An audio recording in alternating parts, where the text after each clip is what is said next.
Praise the Lord. आप सभी को जय मसीह की। एक बार फिर से मैं परमेश्वर का धन्यवाद करती हूँ कि परमेश्वर अपने वचन से हमें सिखाता है और परमेश्वर चाहता है कि हम उसके वचन के अनुसार चलें और उसकी आज्ञाओं का पालन करें।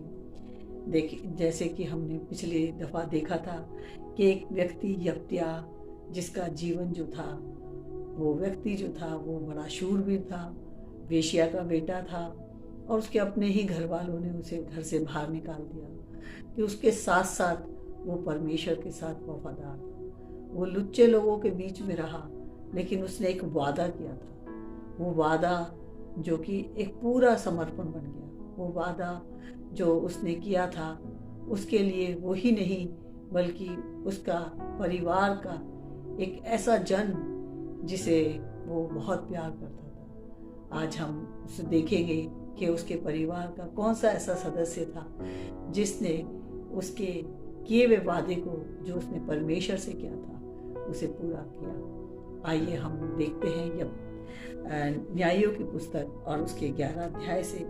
जैसा कि हमने पहले पढ़ा था कि यप्त्याह जो कि बहुत शूरवीर होने के साथ साथ, और उसके लोगों ने उसे कहा कि तू जब अम्मोनियों से, तो हम तुझे क्या करेंगे, अपने यहाँ का प्रधान बनाएंगे। तो अम्मोनियों से लड़ने के बावजूद उसने कहा कि ठीक है, अगर मैं तुम्हारे लिए लड़ता हूँ तो तुम मुझे अपना प्रधान बनाओगे।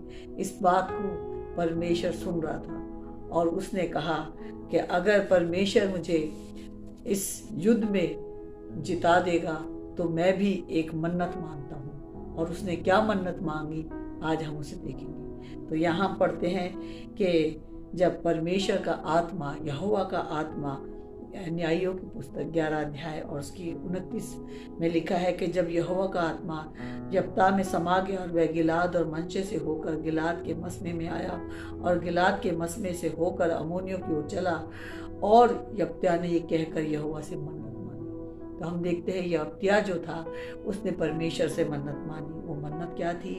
उसने कहा, यदि तू निसंदेह अम्मोनियों को मेरे हाथ में कर दे, तो जब मैं कुशल के साथ अम्मोनियों के पास से लौट आऊं, तब जो कोई मेरे भेंट के लिए मेरे घर के द्वार से निकले वह यहोवा का ठहरेगा और मैं उसे होम बलि करके चढ़ाऊंगा।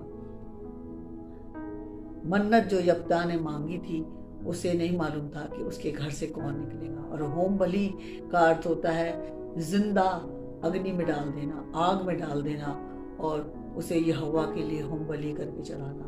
और यप्त्याह को नहीं मालूम था कि मेरे घर से कौन निकलेगा।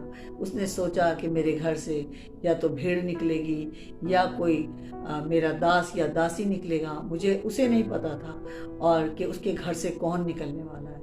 और उसने इस बात को यहोवा के साथ मन्नत मांगी थी और उसने कहा था, जो भी मेरे घर से पहले निकलेगा मैं उसे यहोवा के लिए भेंट करके चढ़ा दूंगा। और हम यहाँ देखते हैं कि जब अम्मोनियों के साथ साथ उसने उनको और भी 20 नगर दे दिए, उसको यहोवा ने 20 नगर दे दिए, क्योंकि यहोवा से उसने मन्नत मांगी थी कि मेरे घर से जो भी निकलेगा मैं उसे आपको दे दूंगा, होम बलि करके दे दूंगा। ऐसी मन्नत जो कि परमेश्वर ने उसकी मन्नत को स्वीकार करा और वो जीत गया। और वो जब जीत गया तो उसके घर से जो निकला वो था, उसके घर से नाश्ती भी उससे भेंट करने के लिए जो निकली वो उसकी बेटी थी। बेटी को नहीं पता था, क्योंकि बेटी ने कहा कोई इस घर से बाहर नहीं निकलेगा, मेरा पिता जीत गया है। यहोवा ने अम्मोनियों से, यहाँ तक कि 20 नगरों से भी मेरे पिता को जिताया है, तो मैं अब पहले अपने पिता से मिलने जाऊंगी, क्योंकि मेरा पिता जीत कर आया। मेरे यहोवा ने मेरे पिता को ये जीत दिलाई है और इस जीत का स्वागत मैं अपने पिता से पहले करूंगी। और इस बात को बेटी नहीं जानती थी, इस बात को पिता नहीं जानता था। आज भी इस संसार में रहते हुए माता पिता क्या परमेश्वर के साथ ऐसे हैं जैसे ये पिता और बेटी थी? और पिता ने क्या बोला? पिता ने कहा हाय, उसने उसको देखते ही अपने कपड़े फाड़ दिए और हाय बेटी, तूने मेरी कमर तोड़ दी और तू भी मेरे कष्ट देने वालों में हो गई, क्योंकि मैंने यहोवा को वचन दिया है और उसे टाल नहीं सकता। उसने कहा तू भी मेरी कमर तोड़ने वाली हुई। जैसे मेरे घर वालों ने मुझे घर से बाहर निकाल दिया, मेरे अपनों ने मुझे कुछ ना समझा। उस दुख को झेलने के बाद उसकी बेटी ने भी उस सबसे पहले आकर उससे भेंट की, और बेटी को पता नहीं था कि पिता मेरे ने परमेश्वर से मन्नत मांगी है कि जो मेरे घर से पहले निकलेगा मैं उसे होम बलि करके चढ़ा दूंगा। और यहाँ पर जब पिता ने अपनी बेटी को देखा और उसने जब हाय कहा तो कहा तू भी मेरे को दुख देने वाली हो गई, तू भी मेरे कष्ट देने वालों में से हो गई। उसने उससे कहा हे मेरे पिता, तूने जो यहोवा को वचन दिया है और जो बात तेरे मुंह से निकली है उसी के अनुसार मुझसे बर्ताव कर, क्योंकि यहोवा ने तेरे अमोनी शत्रुओं से तेरा पलटा लिया है। बेटी बहुत खुश थी कि मेरे पिता को परमेश्वर ने जयवंत कराया है। मेरे पिता को जो सब लोगों ने कुछ नहीं समझा था, मेरे परमेश्वर ने, मेरे यहोवा ने उसको इज्जत दिलाई। मेरे यहोवा ने उसे इस योग्य बनाया ताकि मेरा पिता जो शूरवीर था वो अमोनियों से लड़के और यहाँ तक कि 20 नगरों से भी वो जीत कर आया। तो उसने कहा जो भी तूने बात ठहराई है, जो भी तूने यहोवा को वचन दिया उसे तू पूरा कर। लेकिन साथ ही साथ उसने कहा कि उसने अपने पिता से कहा मेरे लिए किया जाए कि 2 महीने तक मुझे छोड़ रहे कि मैं अपनी सहेलियों सहित जाकर पहाड़ों में फिरती हुई अपने कुमारेपन से रोती रहूं। उसने कहा मुझे 2 महीने का समय दो कि मैं 2 महीने के बाद आकर तो मुझे जैसा कहेगा मैं वैसा करूंगी। और उसने अपने पिता से कहा कि मैं अपने कुंवारेपन पर रो सकूं। बेटी भी उतनी ही परमेश्वर से प्यार करती थी जितना पिता।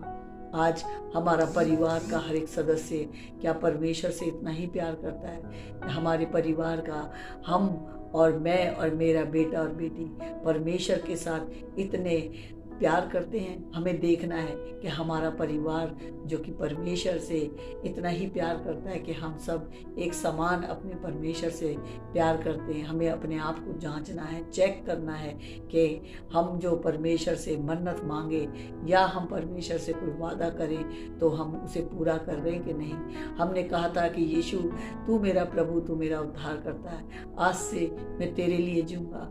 क्या हमने इस वादे को ऐसा तो नहीं उसे पूरा नहीं कर रहे? हम अपने टैलेंट को प्रभु के लिए कहा था कि हम इसे देंगे, क्या हम ऐसा कर रहे हैं? क्या हमने अपनी एजुकेशन को कहा था कि प्रभु मुझे इस बार तू पास करा दे तो मैं ऐसा करूँगा? क्या मैंने ऐसी मन्नत तो नहीं मानी?